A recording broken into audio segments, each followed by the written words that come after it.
Voilà. Vous restez avec nous, on va parler d'un autre rendez-vous, le City Raid à présent. On change de commune, de Voisins-le-Bretonneux à Montigny-le-Bretonneux. Le City Raid, c'est un parcours d'orientation en milieu urbain, à la découverte d'une douzaine de lieux institutionnels, sportifs, culturels dans la ville pour les jeunes de 10 à 13 ans. Opération nationale, une cinquantaine de villes pour cette saison 2013 et la finale nationale à Paris le mercredi 19 juin. Sur Montigny, l'opération, l'étape régionale, ce sera le 17 avril. Ce n'est pas la première fois que vous l'organisez. Ça veut dire que c'est positif et que ça apporte beaucoup à ces jeunes de 10 à 13 ans. Oui, énormément. C'est la 3e édition, donc énormément, puisque l'objectif essentiel, c'est d'amener les jeunes vers la citoyenneté de manière ludique pour leur faire découvrir nos partenaires institutionnels que sont la mairie, les services internes de la mairie, mais également des partenaires externes, la police municipale, la police nationale, les pompiers, les anciens combattants et j'en oublie certainement beaucoup. On voit des images des précédentes éditions avec plutôt pareil, les enfants qui partent très vite, mais c'est pas une course, c'est vraiment comme un parcours d'orientation. Comment ça se déroule justement tout au long de la journée, parce que ça dure toute la journée? Alors ils ont une feuille de route avec les différents points de contrôle qui sont constitués par les différents partenaires, sur lesquels ils doivent passer avec des questions et des réponses à choix multiples. L'idée, au travers du questionnement, c'est de créer justement du lien avec les différents accueillants sur ces différents points de contrôle. Donc ça génère la discussion, ça génère du lien, ça permet de découvrir les métiers, les missions de chacun. Et l'idée, effectivement, au travers de tout ça, c'est de les sensibiliser à leur environnement, qui vont des transports publics, mais aussi effectivement l'armée, la police, les pompiers, etc. Et ça permet à ces jeunes peut-être d'avoir un autre regard sur ce monde qui les entoure. Et c'était un petit peu l'idée initiale lorsque cette opération a été créée par Bruno Pomar il y a 11 ans maintenant. Mais vous l'avez ressenti véritablement sur le terrain? Ça change le rapport, par exemple, avec les pompiers, la police, les jeunes les voient différemment? Oui, absolument. L'échange est très riche et constructif pour les deux partenaires, mais pour l'enfant, c'est une très bonne démarche. D'ailleurs, cette démarche qui est à la fois citoyenne et donc pédagogique est reconnue par l'Éducation nationale et nous remercions infiniment nos partenaires privilégiés que sont les chefs d'établissement. Parce que les établissements participent, tous vos partenaires, vous en avez mentionné quelques-uns, les pompiers par exemple qui participent, ça veut dire qu'ils sont véritablement impliqués et qu'eux aussi doivent travailler et s'y préparer. Complètement. Tout à fait. Ils préparent un questionnaire, questions-réponses et puis... Puis il y a quelques épreuves aussi. Épreuves sportives. Ils vont manier la lance à incendie, le dérouleur, etc. Donc forcément ça plaît. Et puis c'est effectivement une vraie découverte. Enfin, je veux dire, du coup, ces jeunes portent un autre regard sur tout ce petit monde. Il y a 2 ans maintenant, la 2e édition, on avait organisé un vote en conditions réelles à l'hôtel de ville pour leur faire aussi découvrir ce que c'est qu'un vote, avec les bulletins de vote, les urnes, etc. Et on a pris comme prétexte les différents partenaires. De manière assez étonnante, mais presque logique, j'ai envie de dire, les 3 premiers, la police nationale, les pompiers, l'armée. Qui ont séduit les jeunes sur la journée. Exactement. Et puis, il y a une espèce de petite compétition aussi entre les partenaires, c'est-à-dire qu'ils se sont pris au jeu. Donc, pour les solliciter, c'est devenu très facile, entre guillemets. Et puis, à chaque fois, c'est le développement de nouveaux moyens et ce lot de surprises qu'ils nous réservent à chaque fois. Donc, c'est extrêmement enthousiasmant. Et les enfants le ressentent bien. Alors, comment ça se passe? C'est individuel ou est-ce qu'ils partent en équipe? Ils sont en équipe. Ce sont des équipes de 6 enfants avec un encadrant adulte. L'encadrant adulte est vraiment là, en fait, pour accompagner l'équipe, mais ne doit pas participer aux réponses, etc., etc. C'est plus un garde-fou, en fait, sur la sécurité et différents points comme ça. Ils ont donc une feuille de route avec les différents points de contrôle, 3 questions par point de contrôle ou une épreuve qui peut être sportive, intellectuelle, etc. Là, cette année, on leur a préparé un petit puzzle un peu particulier. Donc voilà, ils vont découvrir ça.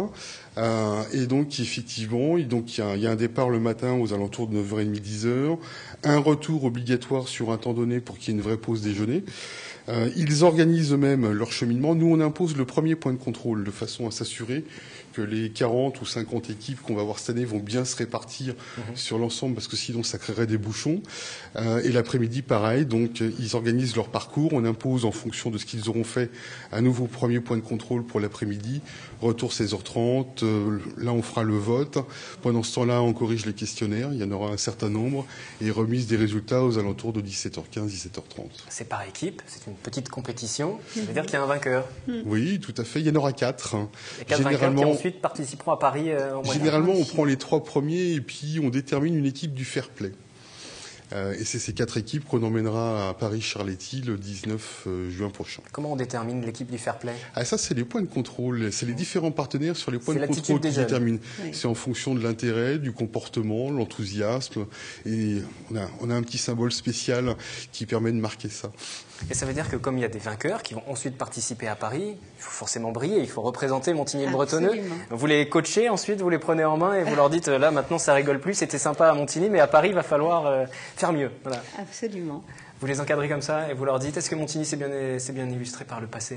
Est-ce que Montigny a déjà... On a eu un jeune qui avait terminé 2e sur une épreuve individuelle, je crois que c'était autour de la boxe ou de la lutte, quelque chose comme ça. Absolument. Non, c'était sur le rugby, parce qu'en petit malin, il s'est dit, comme la finale a lieu à Charletti, c'est un grand stade de rugby, donc il avait potassé toutes les questions possibles sur le rugby. C'est malin, effectivement. Et il a brillé comme ça. Il a bien révisé.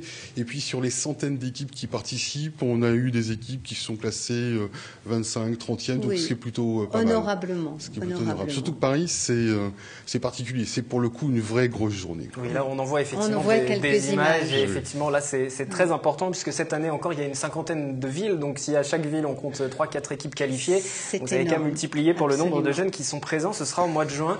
Juste avant d'arriver au mois de juin, il faut tout de même que les épreuves en local se déroulent et se déroulent bien. Et vous appelez toujours les bénévoles à venir vous rejoindre. Tout à fait. Les parents qui peuvent encadrer les enfants. On a besoin de parents. Et puis cette année, donc particularité, l'épreuve a lieu donc le 17 avril, mais les clôtures des inscriptions c'est pour le 3 avril, parce qu'on doit remonter en fait à l'organisation nationale tous les dossiers avec les autorisations parentales. Donc réellement la clôture des inscriptions c'est le 3 avril. Donc il faut que tout le monde se prépare et se bouge maintenant, comme je dis. Inscription le 3 avril. Le City Raid se déroulera le mercredi 17 avril à Montigny-le-Bretonneux, et puis la 33e course du printemps le 31 mars. Donc dès 8h45, il faudra être matinal en plus pour pouvoir déguster les trophées en chocolat. On viendra filmer, on viendra voir si justement l'artisan chocolatier a bien travaillé pour les récompenses. Merci à tous les trois. On parlait de l'enfant justement, et la protection de l'enfance, c'est une compétence obligatoire pour le département. Dans les Yvelines, le Conseil général gère notamment le foyer de Versailles. C'est d'ailleurs depuis ce site que les grandes lignes du plan 2013 de protection de l'enfance ont été dévoilées. Reportage Romain Grabette et Patrick Jacques de Dixmude. Billard, baby-foot, jeux vidéo. Ici, nous ne sommes pas dans un service jeunesse, mais dans un service d'accueil d'urgence pour adolescents. Ouvert depuis 1 an, ce service départemental reçoit 4 filles et 4 garçons, âgés de 14 à 18 ans. Dans 90% des cas, ces adolescents sont placés dans cet établissement sur décision judiciaire. Ils y restent 3 mois, le temps de se reconstruire. Là, je sors pas, donc je fais pas de bêtises, je me mets pas en danger. Je cherche un travail pour l'année prochaine, ce que je faisais pas quand j'étais chez moi, et que j'allais plus à l'école. Des éducateurs spécialisés sont présents 24 heures sur 24 dans ce foyer Robert Carpentier, situé à Versailles. Alors, servir d'urgence, c'est accepter le fait d'être séparé de sa famille, quelle que soit la raison, et de pouvoir imaginer la façon dont il va pouvoir rebondir pour demain. Il y a plusieurs portes de sortie, c'est un retour en famille, donc retour dans le milieu naturel, famille élargie, parce que c'est pas forcément les parents en tant que tels. Après, il y a des foyers, ce qu'on appelle des maisons d'enfants à caractère social, des familles d'accueil, des lieux de vie, ou alors effectivement pour certains jeunes des séjours de rupture à l'étranger. Cette aide aux adolescents est une mission obligatoire du Conseil général qui consacre 7,5 millions d'euros au fonctionnement de ce service d'urgence. Il y a des structures départementales comme celle dans laquelle nous nous trouvons ici, la maison de l'enfance, et puis il y a des structures aussi associatives qui sont dans l'ensemble du département, voire au-delà des limites territoriales du département. Le budget global de la protection de l'enfance dans le département des Yvelines est de 80 millions d'euros, qui sont principalement les prix de journée que nous payons aux structures d'accueil des enfants qui sont placés. 2 établissements, OPEC et un autre qui sortira de terre à Mantes-la-Jolie au premier semestre 2015, remplaceront ce foyer limité en nombre. Ils pourront accueillir 26 adolescents.